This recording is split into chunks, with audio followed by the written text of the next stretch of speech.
هر انسان په ورځني ژوند کې د رنګارنګ ستونزو سره مخ کیږي او دغه ستونزې بریالی مدیریت غواړي. که چیرته تاسې لا له وړاندې د دغو مشکلاتو او د هغوی د حل لارو په باب معلومات ولرئ نو ډیر په اسانۍ او کامیابۍ به یې اداره کړی شئ. ارواپوهانو د سایکالوژۍ علم د اصولو او قواعدو په مرسته او تر ډیرو تجربو وروسته د یو شمیر ورځنیو ټولنیزو ستونزو د هوارولو لپاره اسانې او په زړه پورې طریقې وړاندیز کړي چې زه یو څو له تاسې سره شریکوم. که تاسې ویډیو تر پایه وګورئ نو خامخا به یو څه زده او ځان به په یوه ګټوره ستراتیژۍ سمبال کړئ. څنګه خپل اشنا مجبور کړو چې راته رښتیا ووایي؟ کله ناکله حتی زموږ نږدې ملګري هم موږ څخه ځینې خبرې یا معلومات پټوي او موږ سره یې نه شریکوي. که چیرته غواړئ چې هغه درته رښتیا خبره وکړي نو په آرامۍ ورڅخه د اړونده موضوع په باب پوښتنه وکړئ او تر هغې وروسته خاموش او د څو شیبو لپاره مخامخ د هغه سترګو ته ځیر شئ. ستاسې پوښتنه او خصوصا په خاموش ډول د هغه سترګو ته کتل به په هغه باندې ډیر زیات فشار راولي او تر څو ثانیو وروسته به هغه سل په سلو کې تاسې ته واقعیت ووایي، ځکه چې د هغه ذهن به نور د داسې فشار برداشت ونه لري. څنګه یو څوک په ډیر کم وخت کې قانع کړو؟ خامخا به دې ټکي ته متوجه یاست چې کله تاسې نه څوک داسې یوه پوښتنه کوي چې ځواب یې هو وي نو تاسې کله ناکله د هو ویلو پر ځای د سر خوځولو په یو خاص حرکت ځواب ورکوئ، یعنی سر په عمودي ډول ښوروئ او که برعکس ځواب مو منفي وي نو د سر په بل ډول یعنی افقي خوځولو د نه ځواب ورکوئ. د سر دا ډول ښورول ډیر مهم دي او دروند اثر لري.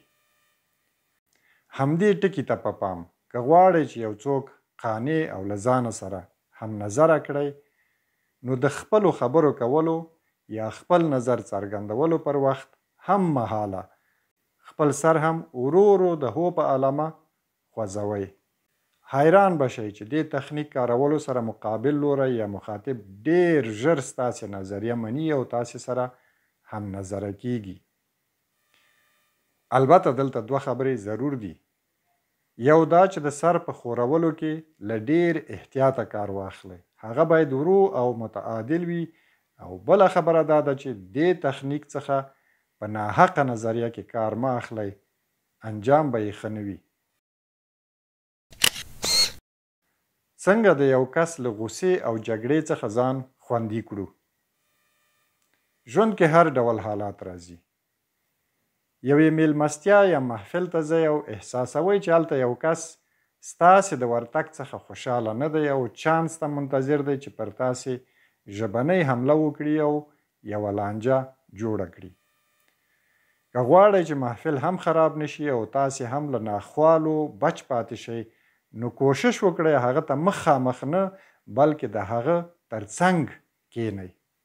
هماغومره چې د مخامخ ناست یا ولاړ کس پر وړاندې د غوسې ښکاره کول آسان کار دی نو هماغومره د ترڅنګ کس مقابل کې یو چا سره لانجه او هغه ته بد رد ویل سخت کار دی. دوهمه خبره دا ده چې د څنګ تر څنګ ناستو یا ولاړو کسانو ترمنځ په اتومات ډول کینه کمیږي او برعکس یو ډول د نږدېوالي او همکارۍ احساس پیدا کیږي. څنګه د خلکو په ګڼه ګوڼه کې ځان ته لاره صفا کړو؟ فرض کړئ چې د ګڼه ګوڼې څخه پر یوې ډکې لار روان یاست او مخامخ مو ډیر خلک را روان دي.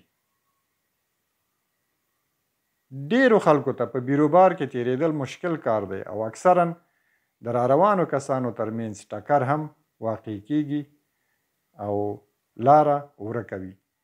خو چاره څه ده؟ چاره یې داسې ده چې د تګ پر مهال خپل نظر یا سترګې یوازې هغه لوري یا طرف ته ونیسئ کوم خواته چې غواړئ ځان ورسوئ.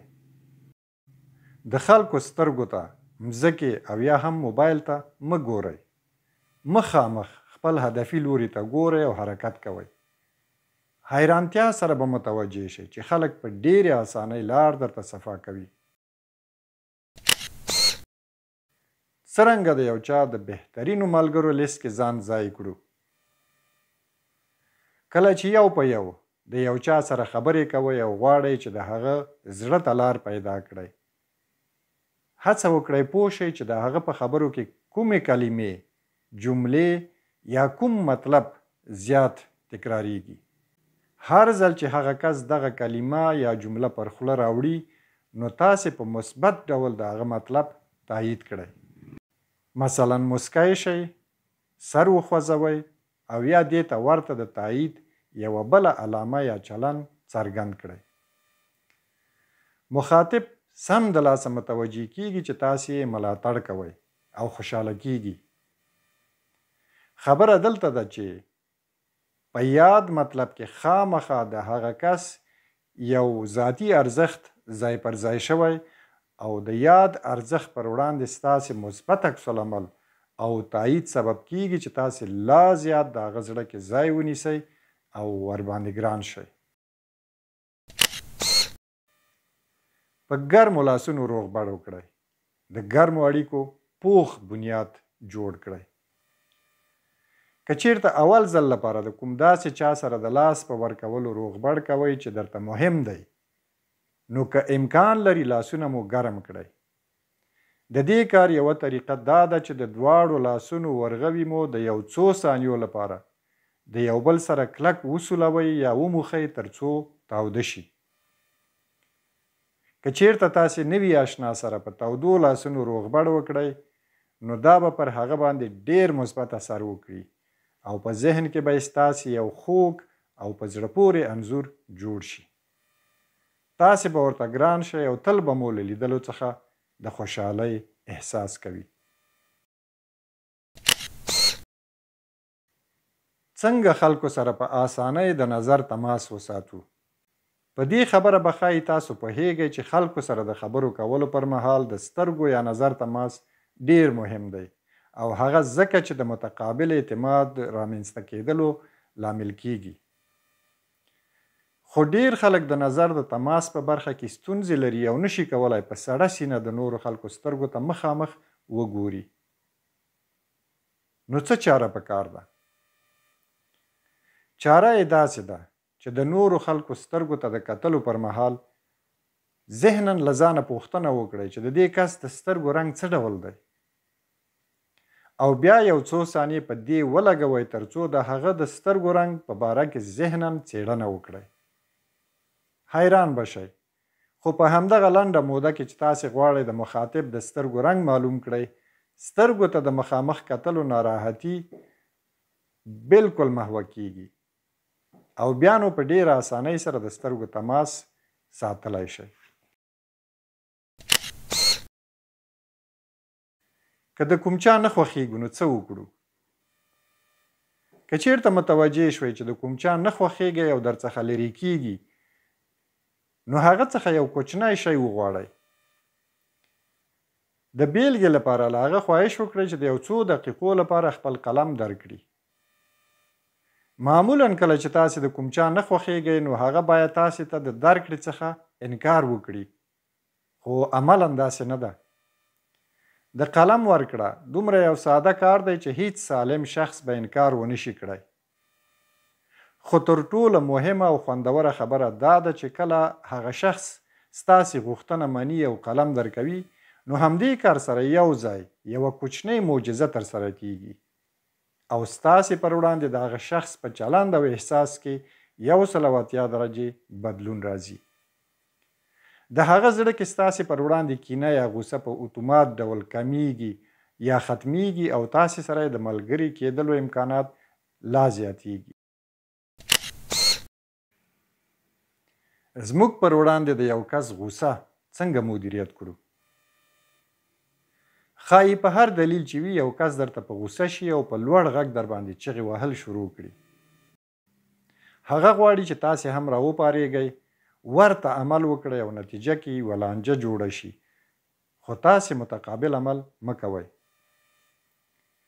برعکس په خپل ټول قوت سره خپله آرامتیا وساتئ. غوسه کوونکي شخص ته په ورو او تر کنټرول لاندې غږ سره ځواب ورکړئ او په همغه حالت کې هم د هغه درنښت وساتئ. دې سره د متقابل شخص د غوسې اور په ډیر لنډ وخت کې ګل کیږي. ستاسې آرام او دروند چلند د هغه د غوسې علت محوه کوي او هغه ډیر ژر د ملامتۍ احساس کوي. ډیر زیات امکان لري چې هغه بخښنه هم درڅخه وغواړي. ګرانو دوستانو، که مو ویډیو خوښه شوې وي نو مهرباني وکړئ زموږ چینل سبسکرایب کړئ او په لایک او کامنټ مو ونازوئ. ډیره مننه.